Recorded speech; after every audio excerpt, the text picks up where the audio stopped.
How to get Instagram primary and general messages. Let's get started. Launch your Instagram app. Make sure you have already logged into your account. You will land to the home page. Now at the bottom, you're going to find different options. Go ahead and click on the profile icon given at the bottom right corner. With that, you will land to your profile page. Now at the top right corner, you can find 3 bars. Click on it. Now over here, you're going to find different sections. Scroll down. Head towards the section of For Professionals. Under that, you will find the option of Account Type and Tools. Click on it. Now navigate to the option of Switch to Professional Account. Click on Continue for all these options. Now select the category that best describes you and then click on Done. Are you a creator or business? You can select the option and then click on Next. Now you can complete these steps, and with that you have just switched your account to the professional account.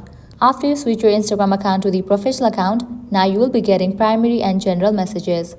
Now you can head towards the chat section, and with that you will get 2 sections, primary and general. Well, that's all for this video. This is how you can easily get Instagram primary and general messages.